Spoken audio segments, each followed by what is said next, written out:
Good afternoon, everyone. My name is Amanda Guarino, and I am the Policy Director of the First 5 Years Fund. We're here this afternoon for our webinar, Rising to the Challenge, Building Effective Systems for Young Children and Families. First 5 Years Fund has the privilege of helping run the InvestInUS campaign in partnership with the Obama administration. InvestInUS is a challenge to business leaders, philanthropists, advocates, public officials, and the public to build a better nation through high-quality early childhood programs for children from birth through age 5. When we invest in them, we invest in us. This is the 5th webinar that the InvestInUS has held over the last year, and we are glad to have you with us. Today we are going to hear from a number of experts on the accomplishments and lessons learned from an innovative and remarkable federal initiative, the Race to the Top Early Learning Challenge. The Race to the Top Early Learning Challenge represents a significant federal effort to support state leaders towards building effective, comprehensive early childhood systems. A joint initiative of the United States Departments of Education and Health and Human Services, RTT-ELC emphasizes building a strong foundation for children's long-term success by creating systems that foster quality, reach children from infancy through school age, and prioritize efficiency and alignment. RTT-ELC has helped 20 states move from concept to implementation, making strides towards improving programs and services. Today, we are incredibly lucky to be joined by Susan Hibbard, the Executive Director of the BUILD Initiative, and Heather Moss, Deputy Director of Washington State's Department of Early Learning. But before we hear from Susan and Heather, we are also privileged to be joined by 2 tremendous advocates for children and families, Roberto Rodriguez and Libby Doggett. It is my pleasure to first introduce Roberto Rodriguez, Deputy Assistant to the President for Education at the White House. Roberto? Thank you very much, Amanda.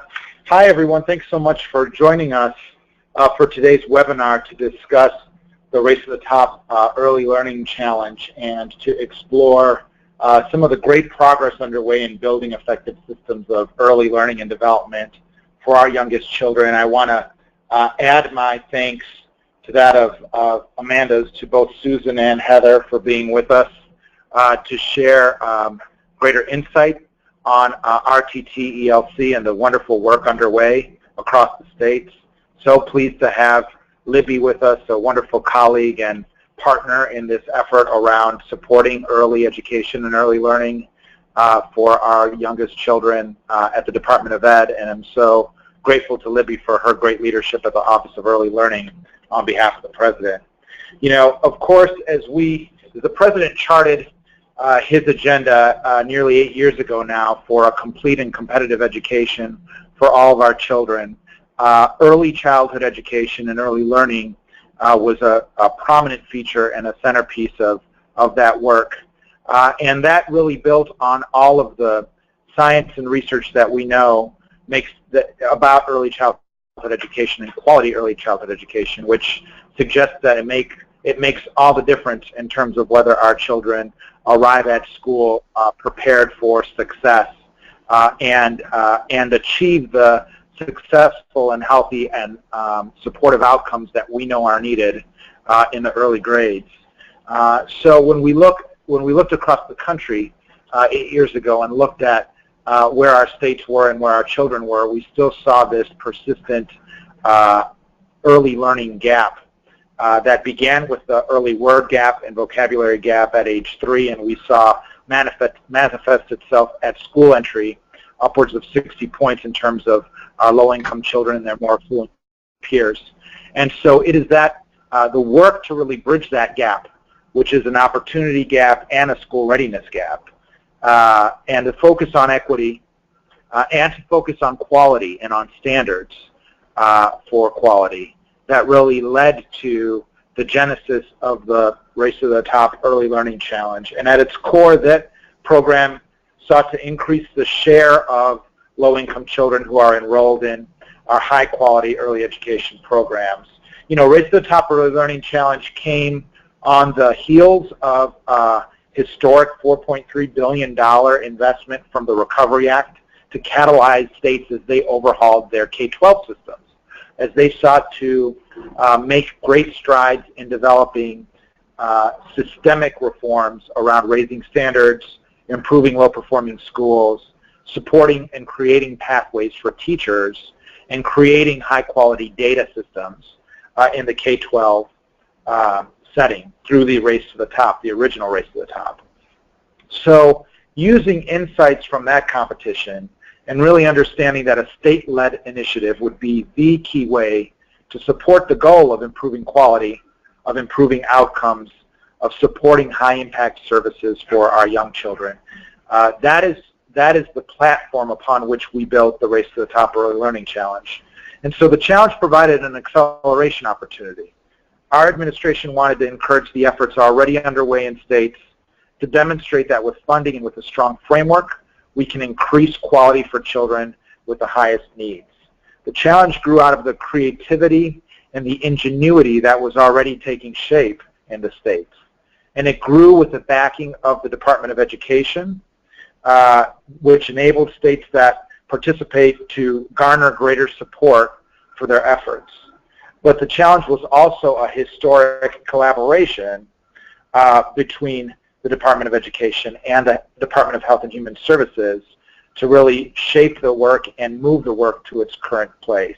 And it's thanks to the incredible leadership of our Office of Early Learning, of the Administration for Children and Families at HHS, and of the support from Congress, who all came together to provide the opportunity to design, award, and administer the Race to the Top Early Learning Challenge. We knew that states needed to make investments to shore up their infrastructure that serves our youngest children, and they approached that in a number of ways, including by establishing or improving quality rating improvement systems, or by providing sorely needed improvements in the education and training of their early education workforce.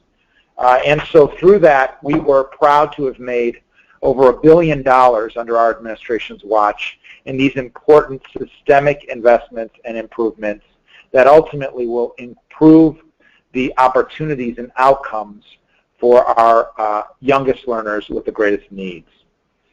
Early next month, we're so pleased that Secretary King will visit Denver, Colorado. He'll visit Seattle, Washington. He'll highlight the progress that these two states have made among many of their other peers. There are examples around the country. But we'll highlight the progress that's been made through this challenge. And he'll underscore the progress that the challenge has made in terms of reaching over 400,000 low-income children across 20 winning states to provide access to the highest quality early education settings and to get more of our neediest children into the highest quality settings. So I just want to offer my sincere thanks and my heartfelt recognition to the leadership across those 20 states, in particular, again, to Heather, who's joined us today, and to Susan, who, the BUILD Initiative has been a partner from the beginning with our administration in really recognizing the need for these systemic reforms and improvements, and they've helped to spur, as a thought partner and as a leader and a capacity builder across the states, they've helped to spur this great momentum underway. So big thanks to them, and thanks to all of you for joining us today. I'll now go ahead and turn things over to Susan, who will talk in greater detail about what we've seen happen. Actually, before we go to Susan, no problem, we're going to ask, no, it's okay. Thanks so much, Roberto. That was really remarkably well said. But I'm actually happy now to be able to turn it over to Libby Doggett, the Deputy Assistant Secretary for Policy and Early Learning at the United States Department of Education. Thanks, Libby. Great. Thanks, Amanda, and thanks, Roberto, for such a great review of all that has happened under Race to the Top Early Learning Challenge. We are quite excited about this. And it wouldn't have happened if it hadn't been for people like Susan Hibbard and the BUILD Initiative that really got out there early on and talked about the importance of systems building. Systems building is so important, but it's hard to sell, and you all did an incredible job. It all starts with the president. We are so fortunate to have a president and administration that cares about this. With a good president, he hired a wonderful person at the Department of Education, Arnie Duncan, who I had the privilege of working with, who really got it around early learning and wanted to partner with HHS, and when had the opportunity with the ARA money, found the $1 billion that Roberto talked about to put into systems building. And we all know that early childhood is the foundation for a quality education, but if the very foundation of the foundation is weak, we can't provide that strong early start that kids need. So it's been incredible to see what has happened. As I've been here at the Department of Education, I've had the pleasure of looking at what's happening in states. And Heather, I'm delighted that you're going to present what's happened in Washington, because we do think you all have gotten it right. Fortunately, there are a lot of other states that have gotten it right too. New Jersey, Massachusetts, Maryland, Colorado, Delaware, a number of states, really all of the states have different aspects of their systems building to be proud of. I'm excited that Roberto mentioned that we're going to have a tour. I'm not sure that the states are totally tied down at this point, because John King, who is our new Secretary of Education, his schedule is busy and changing, but we are going to get him out there to make the case, and that's why I'm so excited that we're doing this webinar today, and so appreciative of InvestInUS for putting this on, because that's our challenge now. The work is started, some of it's even getting near finished, but the story about what has been accomplished still needs to be told. And so we're going to get John out there to help. We're going to release the data that states have recently submitted in their annual performance reports. It's good data. More children are in higher quality settings. More programs are in the QRIS system where they can improve and get better, and where we can talk about them to parents. So it's a great story to tell. There's amazing things happening in data systems where we're pulling things together in states, saving money and making it easier to figure out where we need to go, where things are working well. The KEAs on the kindergarten entry assessments are working in a number of states. States are doing wonderful work around the workforce. We know we have a huge lift in the workforce, and I'm excited to see that work is happening there. We can't let up at any point on the workforce. Quality and early learning across birth to 5 or birth to 8 and across the child care, Head Start, and pre-K system is improving. Families are more engaged, and certainly we're reaching out to our cousins over in the health system to bring it together, because for kids, they need it all. So it's a great story to tell. I hope you all will all help us in reaching out to the press and to anybody that will listen about all the accomplishments that each state has had. And now I'm going to actually just, I think we're going to do a quick video from John King. I just want to say it's a pleasure. It was a pleasure to work for Arnie Duncan. It's a great pleasure also to work for John King. He gets it around early learning, and I think you'll see from the video that we have his passion, his understanding, and his commitment to our youngest children. So thank you all for letting me participate.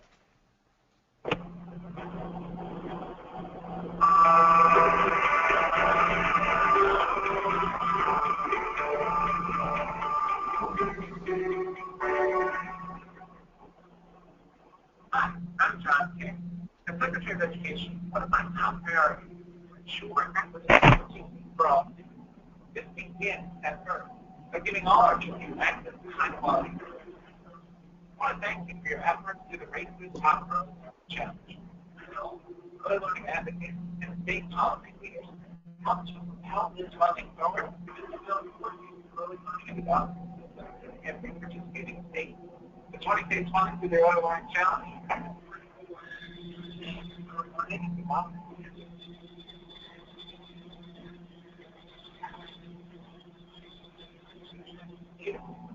All right.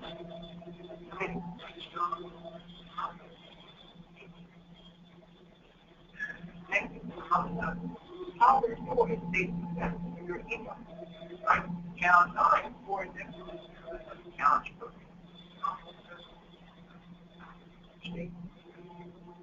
This great balance like a QRIS, better understand quality, one higher quality program for their children, to benefit children and families.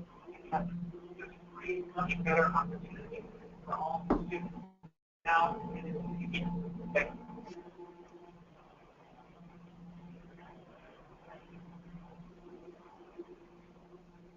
So thanks so much, Libby, for your comments, and please extend our greatest thanks to Secretary King as well for his comments. Next, we're going to hear from Susan Hibbard, the Executive Director of the BUILD Initiative. Susan will share with us the effect Race to the Top Early Learning Challenge has had across the state. So I'll turn it over to you, Susan. Thanks, and thank you to InvestInUS and Roberto and Libby and John King and Absentia. I hope you could hear him a little better than I could. It was a great message, but hard to hear. As Roberto mentioned, the Early Learning Challenge itself was a collaborative effort at the federal level, and it provided grants that in fact asked them to do the same thing. 20 states were asked to collaborate and coordinate and align things at the state level so that they weren't thinking in buckets of health and human services and ed, but we're thinking, no, the map back please, yeah. But we're thinking across funding streams and agencies. So from the moment the challenge was announced, BUILD was very excited about the prospect of having this kind of federal funding because it really was unique. It was focused at state level systems development and not at just any one program level or one age group, but overall on improving quality and ensuring that the program services and systems are in place and have the foundation that Libby mentioned to reach the families and children with the highest need. And state leaders, I think, were as excited as BUILD because when Early Learning Challenge was put out for the first round, 37 states were applicants for that first round of funding. And now you can see that in 3 rounds, there are 20 grantee states. The yellow are round 1, the green are round 2, and the red are round 3. And with the round 1 states, they're nearly at the end of their 4-year grant cycle. Which is, you know, frightening speed, but it's also really significant because it's unusual to get 4 years to work on something with a grant, and it's so critical for infrastructure development and cross-sector and cross-systems coordination, which is complex, and it's slow work, and it's long-term work. Next slide. So BUILD jumped in when the challenge was announced and helped states sort of put their best foot forward, ensure that they were, you're moving ahead of me. I'm back on the second slide.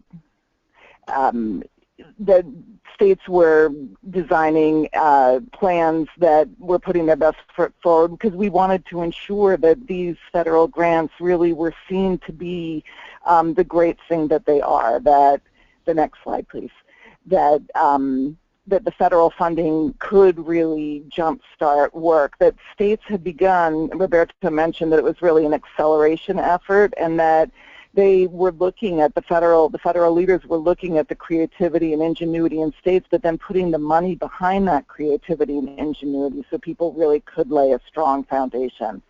So we worked with states as they applied and then as they implemented, but now what we've been doing for the last year or so is spending a lot of time documenting what we're seeing in states because only 20 states got those grants and each state took its own course and its own path toward improving the quality of its early learning system.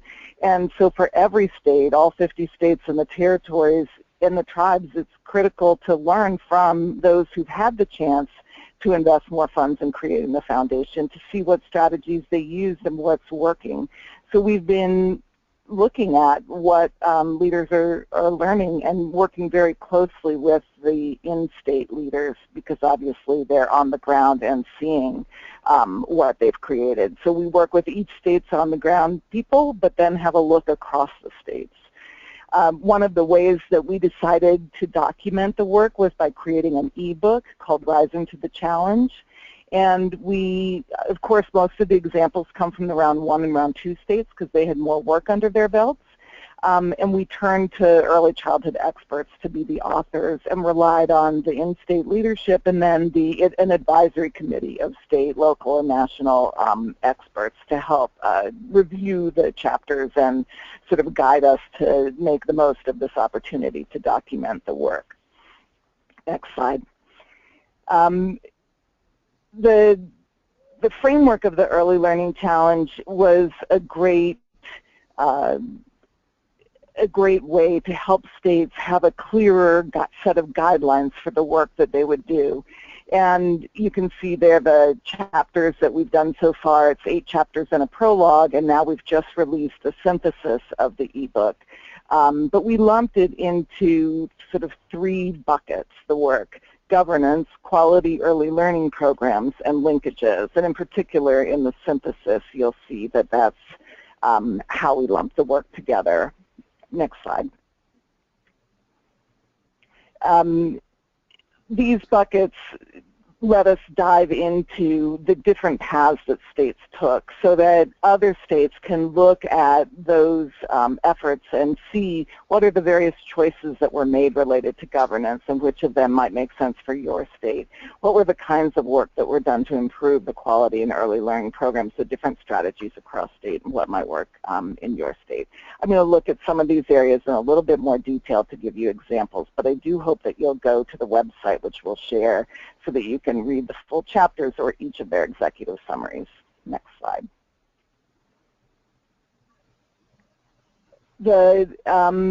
In addition to the big buckets of work, the early learning challenge really provided a roadmap that had some core qualities that we think are critical to the success of work in states to reach the children with the highest need and to make the most of federal dollars and state dollars.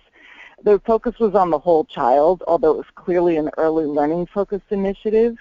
It was one that did not ignore the child's family or community, but really paid attention to all of those forces: health, mental health, and there was a strong focus on the whole child.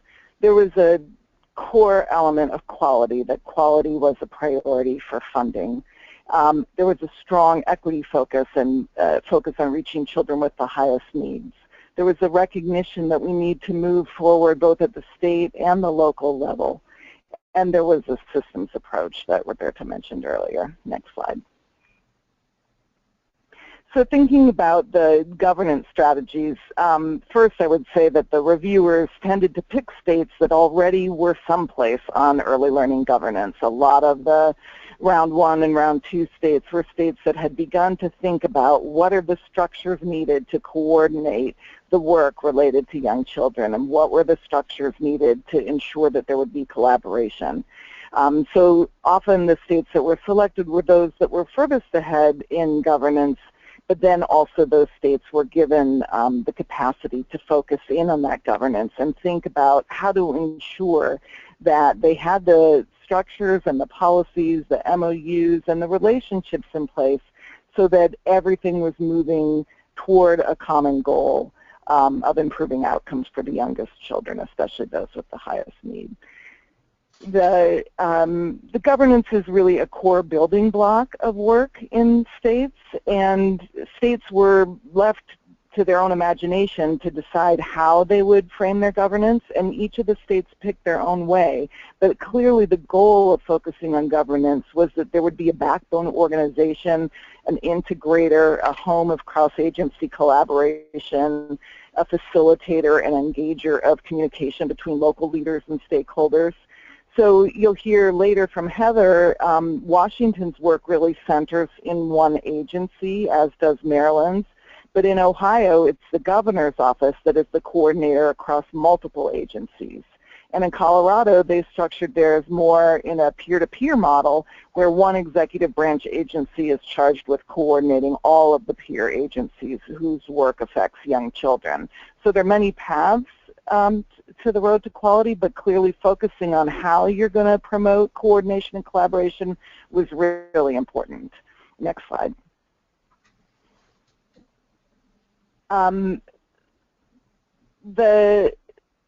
The impact of the challenge, I think everyone wants to be able to have numbers, and we're increasingly helping states put those numbers on paper. I'll mention a little later some other numbers.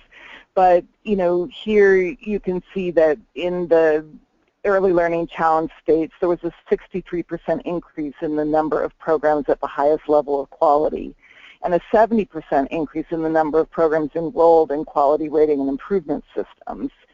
And there was increased enrollment of children with high needs in the highest quality programs, which was one of the critical signs of reaching children with the highest needs with quality. So that was 127,000 more children at the top tiers of the state's QRIS.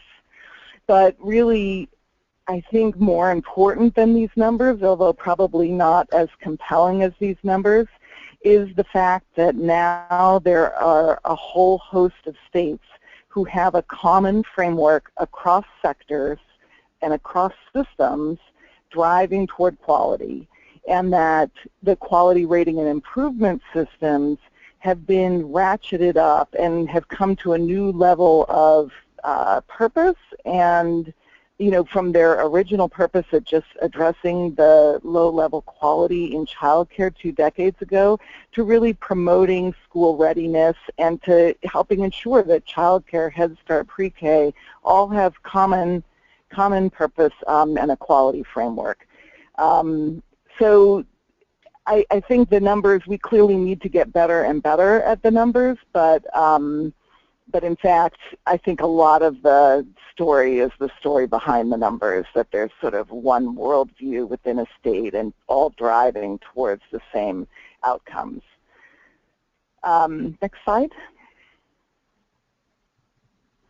The QRIS was, the biggest focus of the challenge in many ways, and as people focused on QRIS, they focused on the kinds of participation rates that I showed you on the previous slide and the cross-sector work, but also things like implementing financing strategies and focusing on funding and improvements in teaching and learning.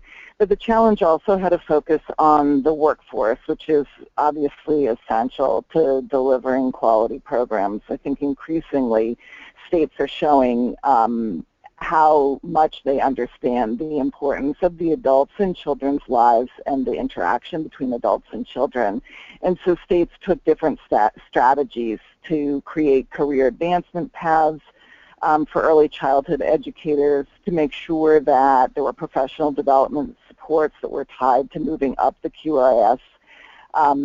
In Colorado, there is a whole new coaching framework to reach really the children with the highest needs and the providers in the communities with the highest needs, to ensure that the access to quality is equitably accessible across the state.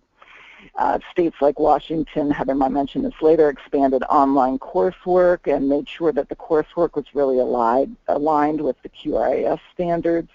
And, all of these in efforts to ensure that the workforce was supported and able to deliver quality. I think the thing that the challenge least was able to address is compensation. In Delaware, they created a compensation initiative, but really in most states, this wasn't an initiative that had a strong focus or the capacity to focus on compensation. I think that's really our next round of work that we all have to dig into and find solutions to. Next slide. Standards and assessment was another of the core focus areas of the challenge, really all driving toward the quality. And on standards, there'd been so much work creating them over the years in states that what really happened under the challenge was more and more support to make those standards live. So there were supports for teachers and leaders in using the standards to shape their practice. And I think the challenge really catapulted KEA to the front and center of the work, and now has states really in the midst of this design and development experimentation phase on kindergarten entry assessment. And again, like governance, states weren't told how to do it. They're doing it in very different ways and even with different aims. North Carolina used its Early Learning Challenge grant to create a K-3 formative assessment, and then applied for an enhanced assessment grant, which it was awarded, to create a 10-state consortium working on to enhance its Early Learning Challenge K-3 formative assessment. And Maryland and Ohio wrote into their challenge applications a joint kindergarten entry assessment. And then some states, like I think Heather will talk about this, like Washington, are really using the KEA as a tool for the transition of children. I think this is something that will take a long time before we can say, hey, this is the best KEA we can imagine. And I think there will always be multiple versions because there are different kinds of goals. There's sort of some that look upward more to the early elementary years, some that look back more to the birth to through 4 years, and then some that really focus on the transition. But clearly these are going to be a big help in terms of identifying gaps and supporting teachers to understand the profile of the students with whom they're working. Next slide. I think it was last week, I was on a call with a leader from Georgia who said that, probably the greatest legacy of the Early Learning Challenge grant in their state was the construction of a truly functional cross-agency data system. And I thought, that's a pretty great legacy. That's something that will affect every other piece of work that they do from now on, because they now have a mechanism to share, match child level data from Part C in Health, Head Start, the Division of Family and Child Services, home visiting, the Department of Education, Georgia's pre-K system, the subsidy system. I mean, this is something that will have an impact on their capacity to identify and address gaps in every area. And this was one of the key focus areas of the challenge. So many states did it and did it differently, and I hope you'll look at the data chapter and see some of the most interesting ones included Wisconsin, Minnesota, and Illinois. And I know I'm running over time, so let's just keep moving.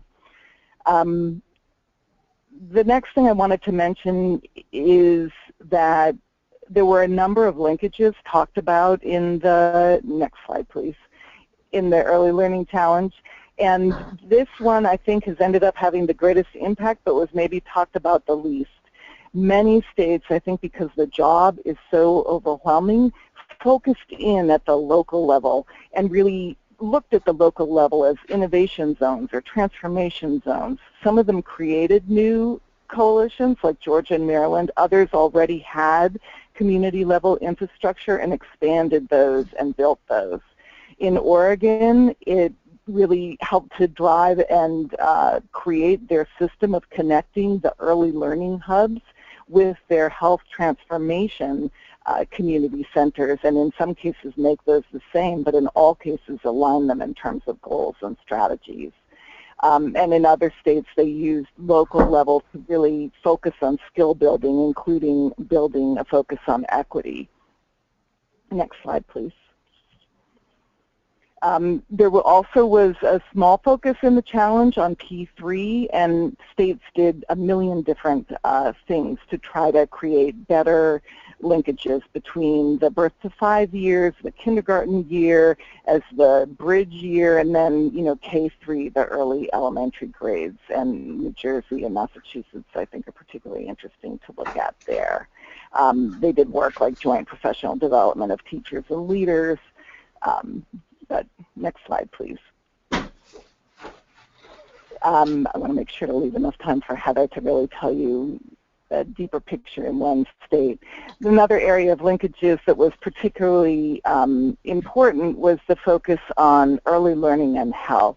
And in the chapter Focus on Health, one of the things that we saw was the trend really of increasing access to developmental screenings for children with high needs. And there was an increase of more than 150,000 children with high needs who received screening. But what was most, I think, exciting about this was that it was a much more thoughtful set of strategies related to screening because they were really linked to referrals, effective referrals. Screening without referrals isn't going to help us do more than understand the need.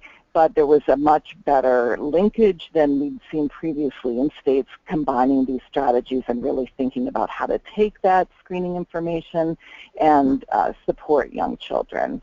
And this whole conversation obviously spills over into the conversation now about expulsion and really the myriad needs of children and who come into care, and of the providers who are, faced with children with myriad needs. So there was really good work there, although it was just a small focus of the challenge. Next slide, please.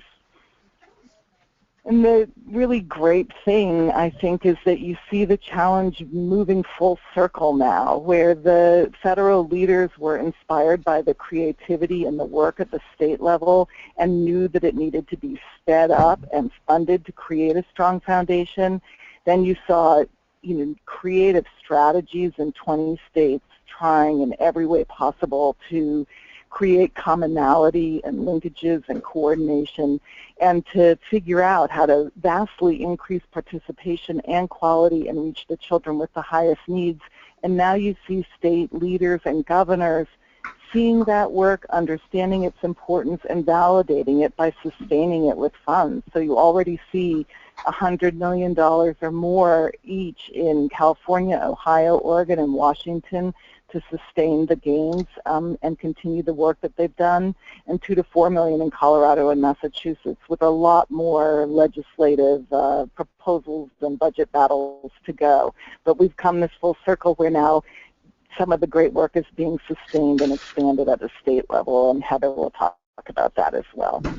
So I guess last, I just want to say on the last slide that the Early Learning Challenge was, to us, one of the most important federal initiatives for young children ever. It gave states the space and the funding to start laying the groundwork and to speed up that work toward quality. Now we need to keep building on that.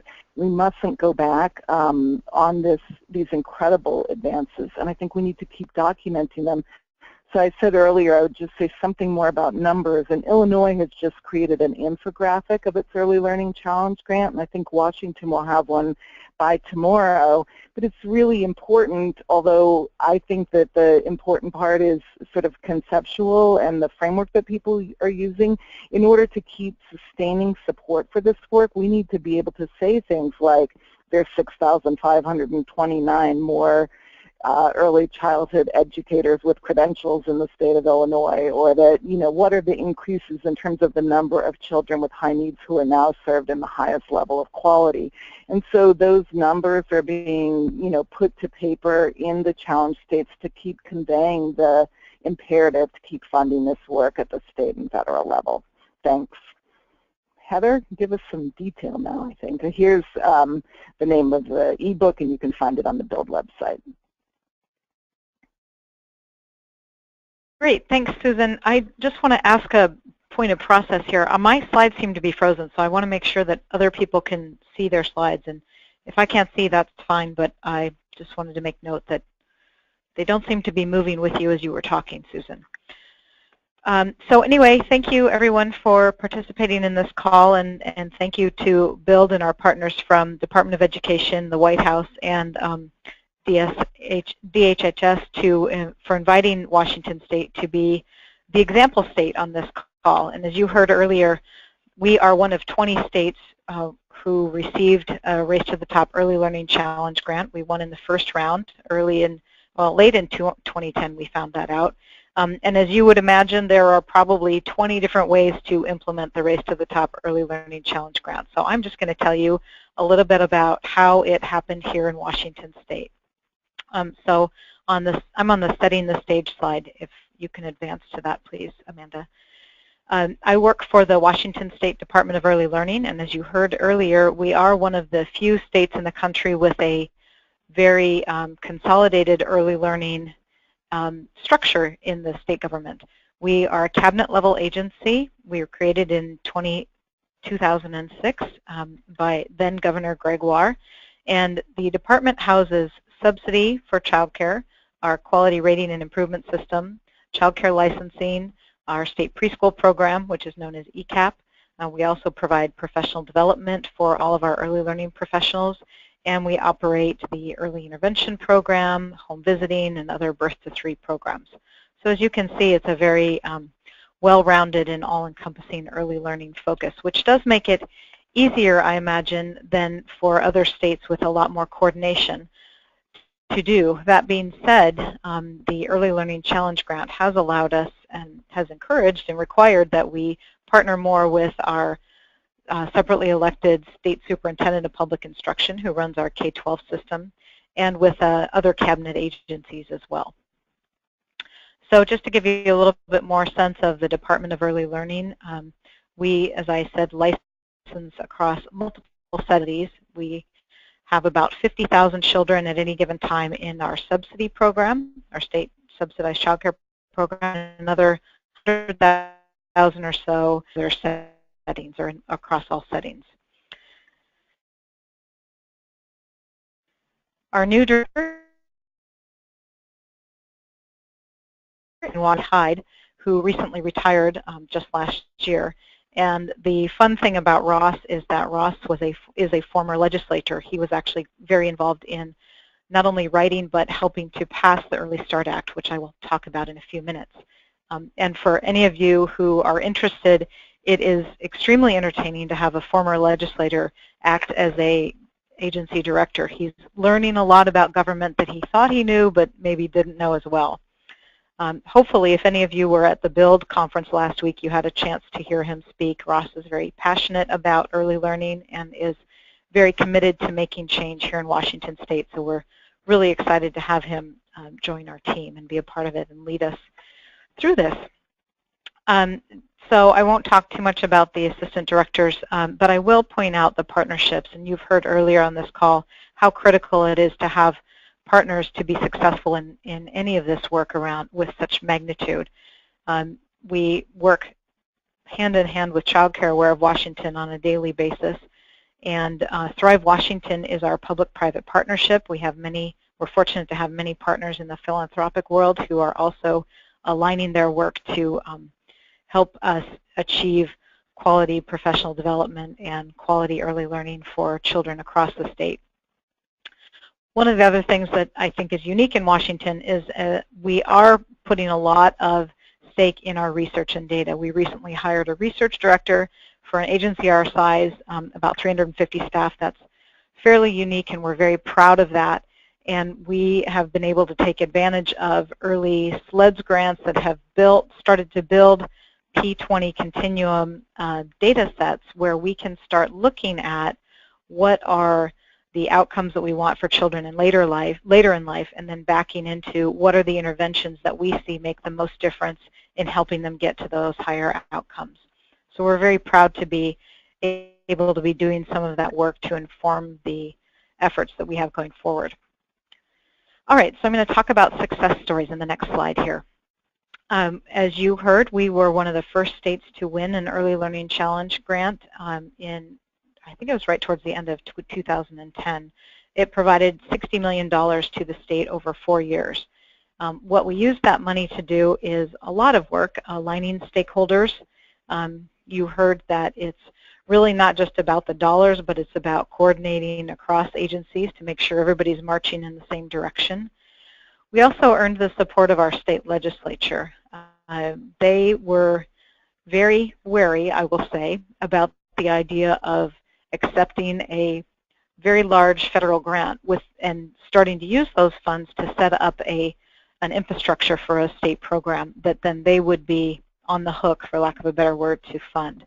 So we had a tough road to hoe, I think, there to figure out how to make sure that the legislature saw that we could do it and that the effort was worth, or the dollars were worth all of the investment that they were going to have to put in at some point in the future. We were successful, as I just mentioned, with Ross and other legislators. We were successful in gaining their trust that we could do this work, and they passed in 2014 the Early Start Act, which I will talk about a little bit later on my presentation. But that's basically the sustainability plan that we put in place in a response to the Early Learning Challenge grant. And both of those things, the Race to the Top Early Learning Challenge Grant and the Early Start Act, have really set us well to start thinking about how to implement the CCDF reauthorization. So we implemented 12-month eligibility for our subsidy program a few months early due to the Early Start Act, so we were well on the way to meeting that, one of those biggest goals of the CCDF reauthorization. And we're also working on aligning a lot of our standards, which I'll talk about in a minute, that help us figure out how to better meet those new federal requirements. So next slide, I'm going to talk about Race to the Top Early Learning Challenge in particular. For those of you who might have an opportunity to do this in the future, I'll tell you a little bit about the strategy that we used. And just for reference, I was actually not with the department at the time. I was working in a leadership role with our Child Care Aware of Washington. So I was very much a part of the partnership, but not here at Dell. So the first thing we did was we wrote a bold transformational proposal. And I'll tell you, that was not an easy thing to do. If any of you know about transformational change and creating new systems, you can't do that with a big group of people very easily. And it was painful at the time, but really how we were successful in this process is that Betty Hyde, asked a small group of really smart people to come together for a couple of weeks, actually a few weeks, and they wrote a proposal. They thought really big about what could be possible in Washington State, and they put together a lot of models and wrote our proposal. It was not as a collaborative of approach as it could have been, but I think that sometimes there's a trade-off between collaboration and thinking bold and thinking transformational. So that proposal was awarded funding, and we were really excited about the proposal once we saw it coming out because of the balanced approach that it took. It has an equal focus on our quality rating and improvement system. Here in Washington, we call that early achievers. It also focused on professional development, primarily developing the workforce so that we could meet the high quality requirements in our Early Achievers program. And then it really spent a lot of energy looking at how to build out and use the information in our kindergarten assessment program. Here in Washington, that's called WaKids. So those three components together have really been what's made Washington successful in implementing our Early Learning Challenge and creating a system-wide approach. The other strategy that we took within this Early Learning Challenge grant was that we limited the grant funding to building capacity and infrastructure so that we could scale it up or down, basically, depending on what the legislature did in terms of sustainability. So we didn't want to use those the Early Learning Challenge dollars to buy things that required sustainability. We were trying to give the state legislature as much flexibility as possible. So we were putting the supports in place with the Early Learning Challenge dollars with the understanding that the state legislature would then be in a position to decide how quickly we ramp up at a statewide level, if we ramp up at all at a statewide level, and sort of what kinds of additions do we put around that kind of programming. And then the last thing that we did, I think that really helped Washington be successful in implementing the Early Learning Challenge grant was that we included a strong evaluation component. Now, obviously we have within our contracts with Child Care Aware or with the University of Washington, who does the rating, outcome indicators and ongoing monitoring of those contracts.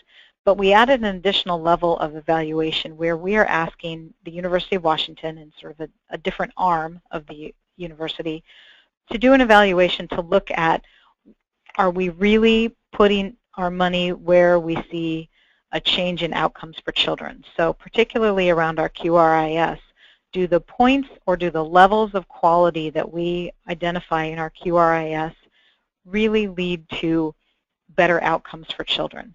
So we are just in the beginning phases. We have a preliminary analysis from the University of Washington that we are reviewing now so that we can truly test our QRIS system and adjust it as we have to make that program work even better.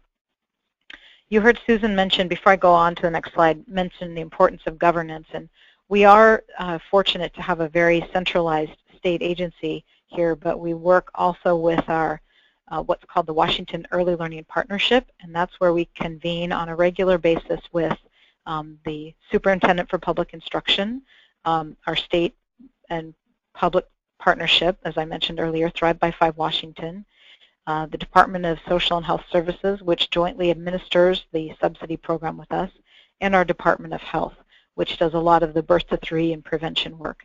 So we have a great partnership in those agencies, helping us move forward in all of these efforts. Okay, next slide. I want to talk just briefly about building state capacity. So the Early Learning Challenge Grant was really about building a structure around how we can improve quality in our early learning settings and how we can help child care providers and other early learning educators increase their professional development.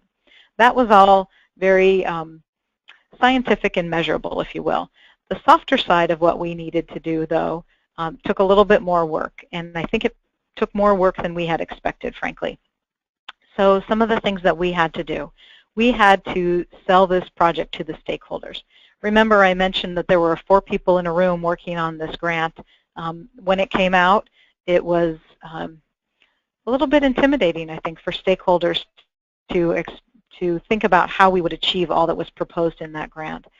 When we were awarded the grant, of course, all of that intimidation went out the window and we started getting to work. So it was really about showing stakeholders how they were a part of this and what we needed their help on to be certain that we could be successful. We also had to prove to the legislature we could implement statewide. As I mentioned, we were successful in doing that.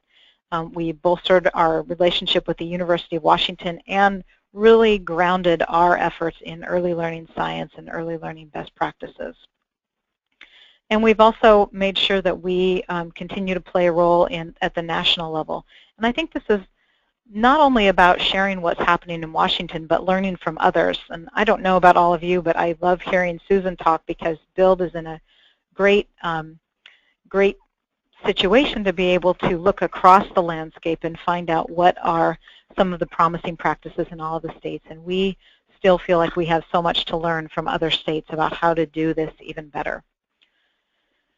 Okay, the Early Start Act is on the next slide. And I just want to talk a little bit here about sustainability. As Susan mentioned, we were fortunate to be one of the few states that successfully lobbied our legislature and had their interest to put a lot of money into early learning. The Early Start Act was passed in 2015. I said 2014 earlier. I apologize for that.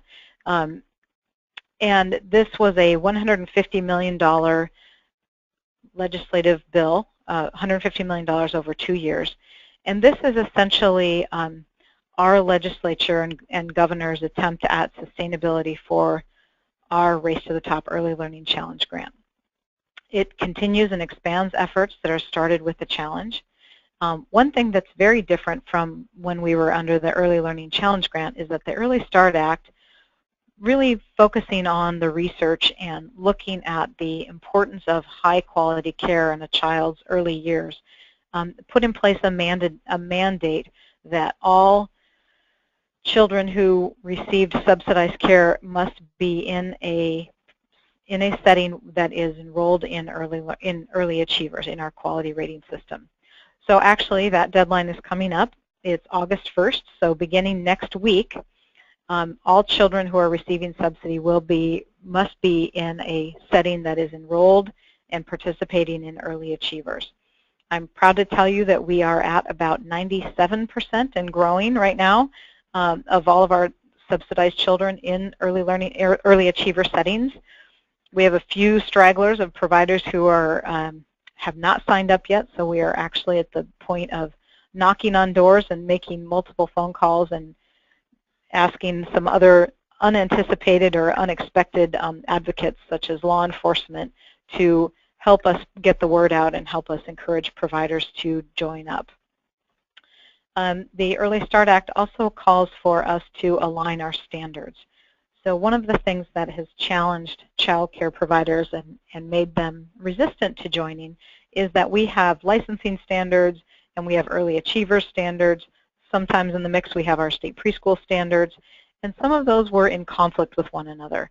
So we have made a concerted effort to align standards across all of our programs, meaning that there is some kind of continuum of expectation when you move from licensing to our quality system to providing state subsidized preschool.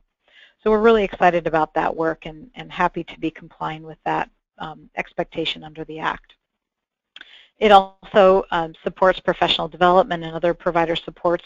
As you heard Susan talk about briefly, one of the things that's happening in Washington as well as in other states is this concept of professional development continuum. So we are building a system where our training that is required every year can be converted into stackable certificates, which can be converted into associate's degrees or CDA, which can then eventually move someone, if they are inclined, into a bachelor's program. So we're really being thoughtful about how all of the training and requirements that we put on child care providers can feed into a professional pathway. One of the other exciting pieces of the Early Start Act is that we are working with SEIU 925, who represents a labor union who represents our licensed family homes and licensed exempt providers. They are going to be setting up a substitute pool. So we will be working with them to provide some funding to subsidize substitutes when child care providers need to take time out of their daily work schedule so that they can attend training or go to school or work on their portfolio for early achievers.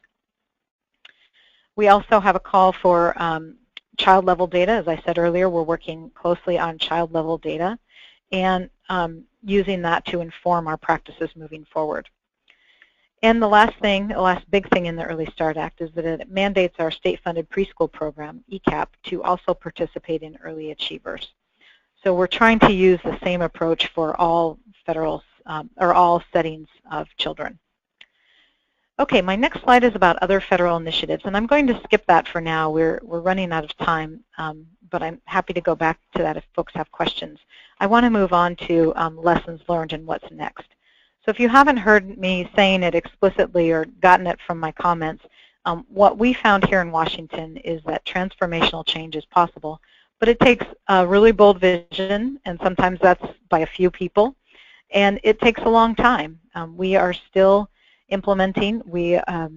Early Achievers was slower to roll out than we thought, and it was a lot harder to get folks willing to come along with us. So we've had to do a lot of stakeholder engagement to make this program successful. I would also say don't underestimate the importance of champions. We really have been fortunate here in Washington State to have strong partnership from a few legislators, key legislators, and great stakeholder partners who are willing to work with us on this scary and new endeavor. The third thing is to pay attention to change management and the needs of staff across all programs.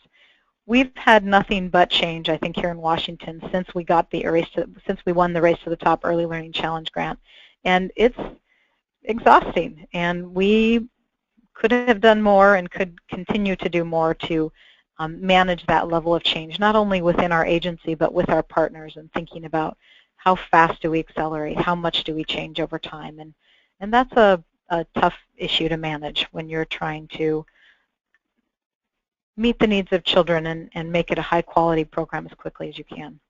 And the last thing I'll say is that it's important to be ready to take advantage of momentum.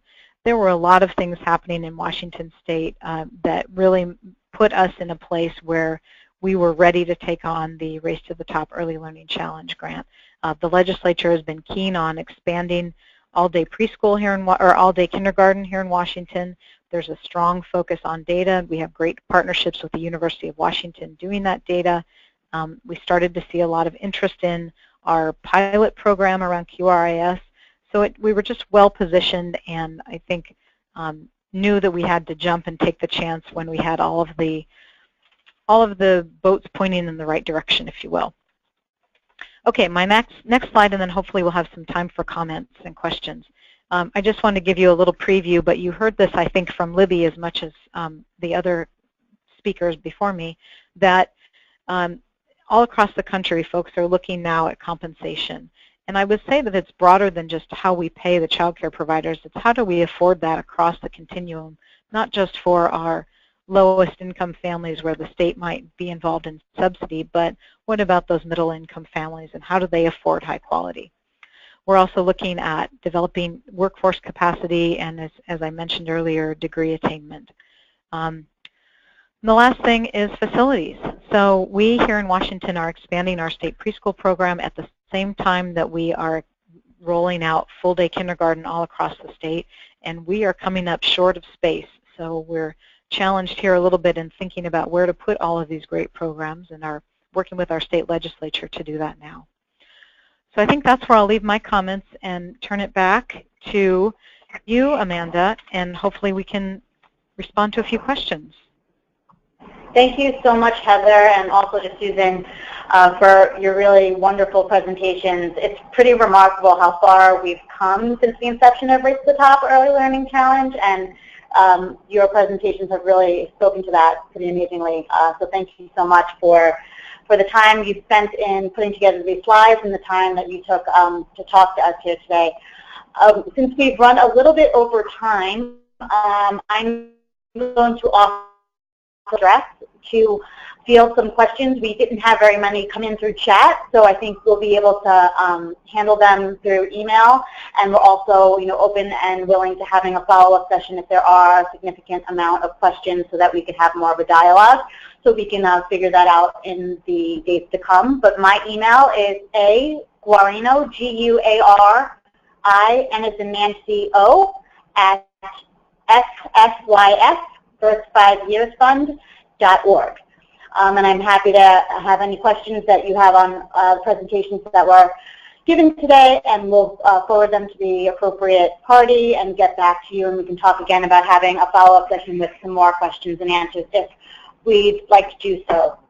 So I would just like to thank Roberto, Libby, Susan, and Heather for their time, and thank all of you for dialing in to listen and learn from their experiences, and we look forward to the next InvestInUS webinar.